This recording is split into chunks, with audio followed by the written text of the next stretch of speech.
नमस्कार, आप देख रहे हैं सी न्यूज भारत और मैं हूं आपके साथ आकांक्षा यादव। वक्त हो चुका है न्यूज बुलेटिन का और आज इस न्यूज बुलेटिन में हम जानेंगे कि कहां अंतर्राज्यीय शातिर लुटेरा इनामी बदमाश हुआ गिरफ्तार, कहां महंगाई को लेकर निकाली गई रैली और कहां कोरोना संक्रमण के बाद अब डेंगू संक्रमण और विचित्र बुखार ने बरपाया कहर। ये सब जानेंगे विस्तार से, तो चलिए शुरू करते हैं खबरों का सिलसिला। बुलंदशहर में अंतर्राज्यीय शातिर लुटेरा इनामी फुरकान गिरफ्तार कर लिया गया है। फुरकान के खिलाफ अलग अलग जनपदों में 52 आपराधिक मामले दर्ज हैं। स्वाट टीम से मुठभेड़ के बाद पुलिस को चकमा देकर फरार हुआ था फुरकान। वहीं पुलिस ने शातिर से लूट के 5 लाख के गहने और एक पिस्टल भी बरामद की है।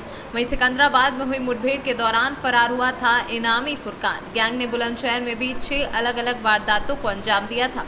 गैंग के फरार सरगना मोनू की तलाश अब भी जारी है। प्रोफाइलर किस तरह से गिरफ्तार की गई? देखिए, बीती रात थाना कोतवाली नगर और स्वाट टीम बुलंदशहर के द्वारा एक कुख्यात अपराधी फुरकान, जिसका नाम है, गुलावटी का रहने वाला है, जिसके विरुद्ध अब तक 52 मुकदमे हैं। 52 मुकदमों का इसका आपराधिक इतिहास है। अंतर्राज्यीय स्तर का शातिर लुटेरा है और ज़्यादातर मुकदमे एनसीआर के सभी जनपदों में और दिल्ली में हैं इसके विरुद्ध। इसकी गिरफ्तारी के बाद घटनाओं का जो अनावरण हुआ है उसमें इस जनपद की 3-4 लूटें हैं जिनमें वांछित चल रहा था और लगातार इसकी गिरफ्तारी के लिए प्रयास किए जा रहे थे। इस बीच में दिनांक 15/10 को दिन दहाड़े एक पुलिस मुठभेड़ सिकंदराबाद थाना क्षेत्र में हुई थी, जहां पर कथित रूप से एक अभियुक्त को गोली भी लगी थी जो भागने में सफल रहा। गांव वाले और स्थानीय लोगों द्वारा बताया गया था कि भागता हुआ व्यक्ति के शरीर से खून टपक रहा था। ये उसी शातिर गैंग का शातिर अपराधी है और उस दिन ये भी भागने में सफल रहा था और इसका एक साथी और इसकी कार पुलिस के द्वारा बरामद की गई थी। आज इसकी गिरफ्तारी से जो लुटेरों का गैंग है इसके ऊपर कड़ा अंकुश लगाए जाने की प्रक्रिया में एक सफलता प्राप्त हुई है और जनपद के 4 मुकदमों में लगातार वांछित चल रहा था। 25,000 रुपये की पुरस्कार राशि घोषित थी। इसके कब्जे से 3 सोने की चैन बरामद हुई है। 2 हाथ के कड़े, जो घटना अभी कुछ दिन पहले डीएम रोड बुलंदशहर में हुई थी उससे संबंधित है। एक दंपत्ति मोटरसाइकिल से जा रहे थे, तेल खत्म हो जाने के बाद जब वो खड़े थे तो उनके साथ लूटपाट की घटना की गई थी। खुर्जा नगर में एक महिला अपने घर के बाहर थी और पिछली साल दिवाली के आसपास की घटना थी और उस घटना में महिला के घर के सामने कार से गए और उसके बाद फिर उसको असलहे दिखा करके उसके कड़े आदि लूट लिए थे। तो इस तरह से इनके द्वारा जो घटनाएं की गई थी उनका अनावरण किया गया है और लगभग 5 लाख से अधिक मूल्य के स्वर्ण आभूषण इनके कब्जे से बरामद किए गए। बुलंदशहर से सीनू संवाददाता नितिन सिंह की रिपोर्ट।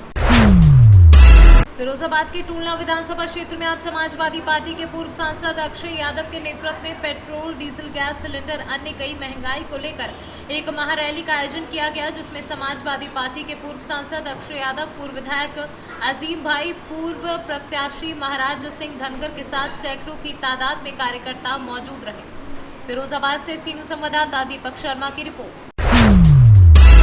कोरोना संक्रमण के बाद अब डेंगू संक्रमण व विचित्र बुखार ने बरपाया कहर। जिले के अधिकांश गांव में विचित्र बुखार से सैकड़ों लोग पीड़ित। 1 महीने के अंदर 1 दर्जन से ज्यादा लोगों की मौत हो चुकी है। अधिकांश मौतें डेंगू के होने की बताई गई हैं। वहीं मृतकों ने प्राइवेट अस्पतालों में इलाज कराया। सरकारी आंकड़ों में किसी की भी डेंगू से नहीं हुई मौत। क्या नाम है आपका?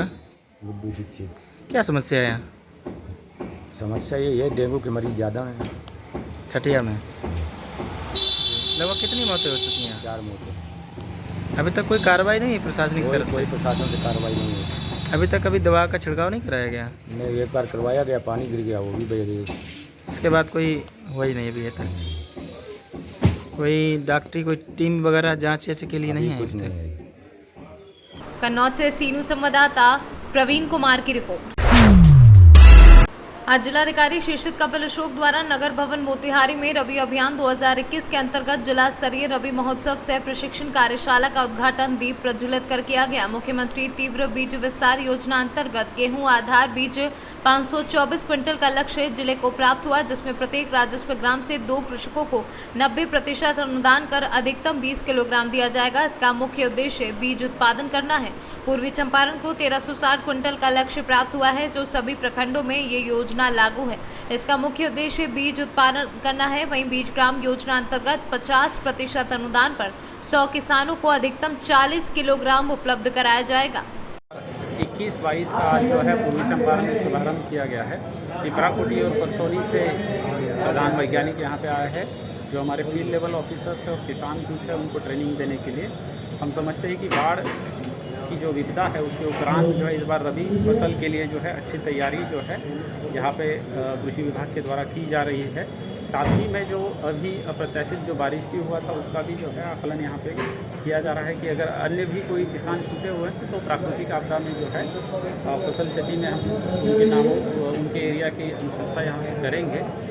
बस अनुरोध यही है कि जो बेस्ट प्रैक्टिसेस है, फार्म मैकेनाइजेशन हो, इंटीग्रेटेड न्यूट्रिएंट मैनेजमेंट हो, पेस्ट मैनेजमेंट हो, उसको जरूर आप अपनाएं और एग्रीकल्चर प्रोडक्शन एवं प्रोडक्टिविटी बिहार एवं पूर्वी चंपारण का बढ़ाएं। धन्यवाद। मोतिहारी से सीनू संवाददाता मनीष कुमार की रिपोर्ट।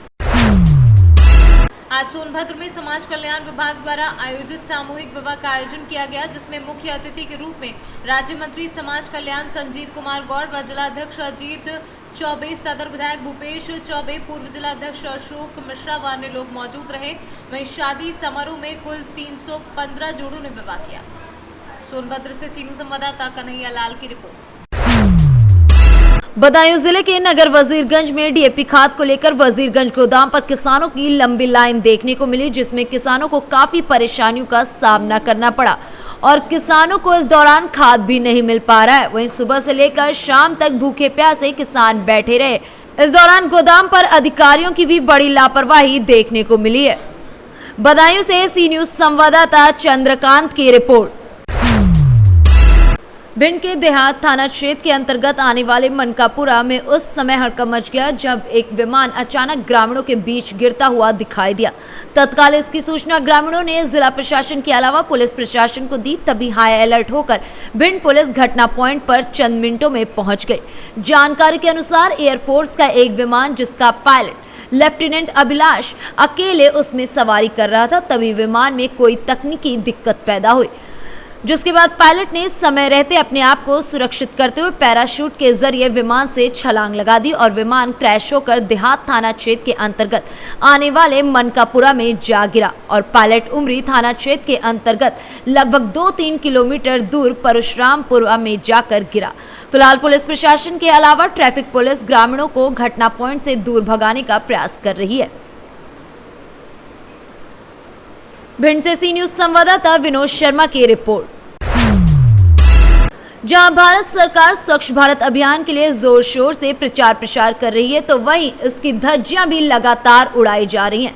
ताजा मामला प्रतापगढ़ से सामने आया। प्रतापगढ़ में इसकी बानगी उस वक्त देखने को मिली जब पट्टी नगर स्थित वार्ड नंबर 2 में अनिल सिंह कोटेदार वाली गली में घुसते ही आपको गंदगी का अंबार देखने को मिल जाएगा। जी हां, यहां पर गंदगी का अंबार लगा हुआ है। यहां के निवासी काफी परेशान हैं, लेकिन उनकी परेशानी का कोई भी समाधान नहीं कर रहा है।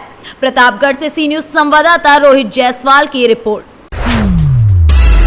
कोरोना महामारी के चलते प्रदेश में आर्थिक गतिविधियां प्रभावित हुई हैं, जिसकी वजह से कई उपभोक्ता अपने विद्युत बिल का भुगतान भी नहीं कर पा रहे हैं। उन्हें काफी कठिनाइयों का सामना करना पड़ रहा है, लेकिन प्रदेश के प्रत्येक उपभोक्ता को विद्युत आपूर्ति और बेहतर सुविधाएं दिलाना यही प्रदेश सरकार की प्राथमिकताओं में से एक है।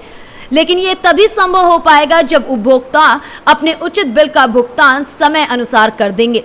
बता दें कि सभी उपभोक्ताओं को 30 अक्टूबर तक के योग्य विलंबित भुगतान अधिभार में 100% छूट भी प्राप्त होगी, अगर वो लोग जल्द से जल्द अपना भुगतान करते हैं। सरकार की तरफ से हमारे बिजली विभाग की ओर से छूट का ऐलान किया गया है, जिसमें उपभोक्ताओं का जो लेट पेमेंट सरचार्ज जो होता है, मतलब जितना भी सरचार्ज है वो उनकी कैटेगरी के हिसाब से उनको छूट मिलेगी। जैसे घरेलू में है तो 2 किलोवाट तक के उपभोक्ता जितने भी हैं घरेलू उपभोक्ता, उनको 100% छूट मिलेगी। 2 किलोवाट से अधिक के उपभोक्ता जितने हैं उनको 50% छूट मिलेगी सरचार्ज में। सिमिलरली आपका जैसे जो वाणिज्यिक उपभोक्ता जो रहते हैं उनको 2 किलोवाट तक उनको भी 100% छूट है, और उसके बाद 2 से 5 किलोवाट तक जितने उपभोक्ता हैं उनको 50% छूट है सरचार्ज में।